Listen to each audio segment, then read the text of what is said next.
Ladies and gentlemen, some of you might remember during Election Day, Oregon had a law called Measure 110, which decriminalized illegal drugs because they simply can't get a grip on all of the drug addiction.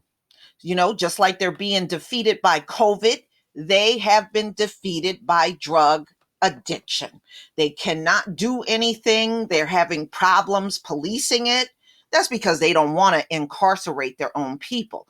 See, if they had to lay the law down, that means white people would get heavily mass incarcerated in America. So rather than do that, they passed this measure which decriminalized illegal drugs. So now you can stumble around and be high and nobody's going to take you to jail.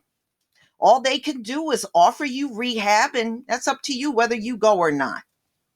That's the way it is in Oregon. So this is USA Today, January 30th, 2020. So officially, ladies and gentlemen, as of this day, this measure goes into effect. So today is February 1st. It is 100% legal to do illegal drugs in Oregon. USA Today. So a long time ago, drug and alcohol addiction was an idea, thinking about, well, maybe we should make this legal or not, because so much of it is just going on across the USA. So this is what happens in moves, not real life. So what they did was they came up with this Measure 110. Because I guess they were tired of sending their police and frontline workers out there all the time and having to arrest people. But see, the problem is drug addiction becomes a crime when these people run out of money and they stop, they'll go out there and rob a bank or rob a grocery store, or rob a convenience store. That's when it becomes a crime, and crime usually will go up when you have a drug problem. Same thing happened during the crack epidemic. As soon as the crack epidemic hit, crime went up. And, we did try to tell these people this, and their response to us is, oh, no, you guys are just inherently criminals. Well, I guess y'all must be too, because crime has gone up during the opioid addiction. Just go look at it and research it. So y'all must be inherently violent and criminals too then. So, ladies and gentlemen, now in Oregon, they determine whether to give addicts the opportunity to go to rehab or not. That is why they push for the passage of Measure 110, first of its kind legislation decriminalized possession of all illegal drugs in Oregon. That includes heroin, cocaine, meth, and oxycodone instead of criminal justice based approach. And that's because the faces look like them. See, during the crack epidemic, everybody was a criminal and went to jail. During the opioid plague, oh, well, they look like us. So now it can't be a crime. It's got to be a public health issue.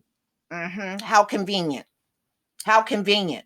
But in the meantime, with them legalizing this, I want you never to lose sight that crack addicts from the 80s and 90s are still sitting in jail to this very day. And some of them may never, ever get out. But they got this measure going for themselves. Okay. So now they're offering addicts treatment instead of jail time. Those in possession will be fined $100, y'all. $100. A citation that will be dropped if they agree to a health assessment. The law goes into effect today, which is Monday, February 1st, and it will be implemented over the next decade by the state officials at the Oregon Health Authorities. Advocates say the pivot will be life-changing for thousands in Oregon.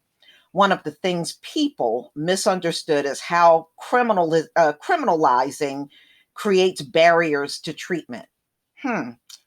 Kind of think that about crack epidemic for myself. Hey, look, we got all these people in there in jail to this very day, and treatment could have done them a lot of good as well. Okay. If we want people to make different choices, we have to give them more options. Ending criminalization will do leaps and bounds around ending shame, which automatically open up for other opportunities. Nationally, others are hopeful this could be the first in a wave of progressive measures that can undo years of damage caused by drug criminalization. Really, the only damage is the crack epidemic. That's been the worst damage done. And to this very day, people, their loved ones are still in jail from the 80s and 90s. Okay. So when you do these measures, but you leave those folks in jail to rot, I still don't respect you. So, anyway, nationally, I read that part, so let me go down. All right. So, of course, criminalizing, which disproportionately imprison people of color across the US. I hope that we all come to an enlightening crossing this country, that substance abuse is not something that necessitates incarceration, but speaks to other social ills, lack of health care, lack of treatment, things of that nature. This is what Rep. Bonnie Watson said. From this is well, she's a rep from New Jersey. Outspoken critic on the war on drugs. If you're white and wealthy, you get an opportunity to get a break, go home to your family, and go into some type of healthcare environment. But it is often different for people of color, Watson said. According to a drug policy alliance, prosecutors are twice as likely to pursue a mandatory minimum sentence for Black people. As for white people, charges with the same offense. Many people of color do time for possession alone. Yeah, still getting it put in there for weed, y'all, even to this very day. Still getting in there for weed. Mm-mm-mm. And many people of color do time for possession alone. In 2016, there were more than 1.5 million drug arrests. More than 80% were for possession only.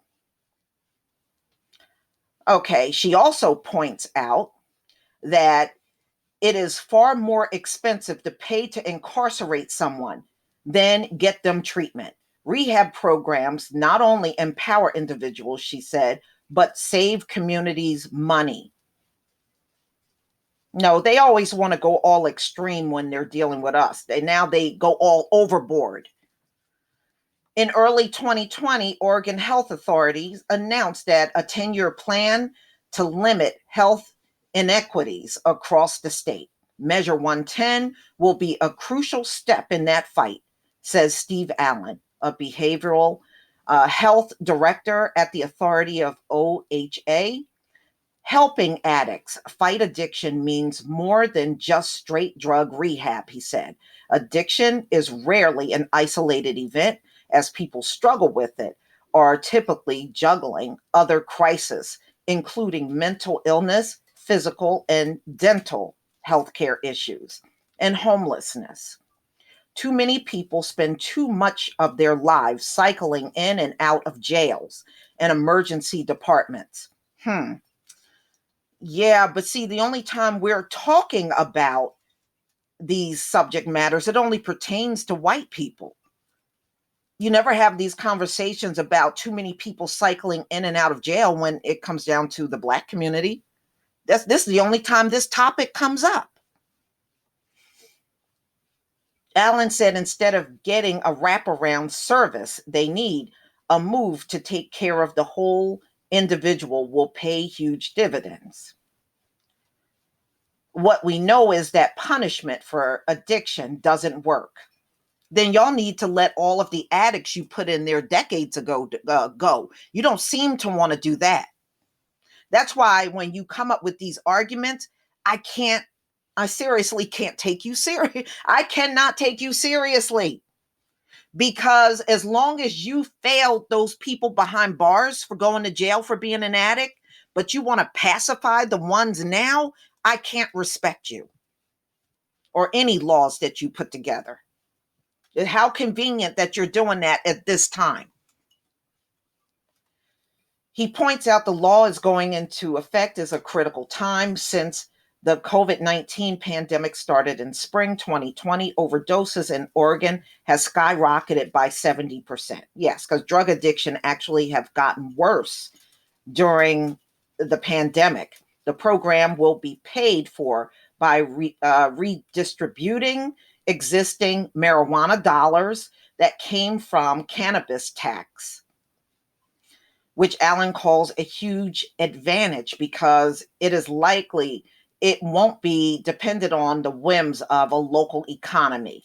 Marijuana funds have gone up recently, he noticed. Yeah, marijuana business that you squeezed the Black community out of, you priced us out of it, that one. Oh, these stories, man. And then, oh, well, y'all, we're supposed to understand,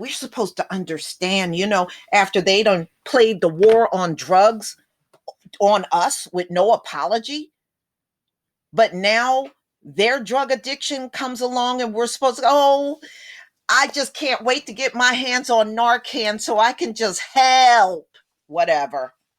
But y'all, please let me know what you think about their new measure that has officially gone into effect today, February 1st. What a difference in how we were treated up in here when it comes down to drug addiction. A huge, huge difference. Please leave your comment and subscribe. Don't forget to hit on the notification bell, and I'll see you on the next video. Peace, family.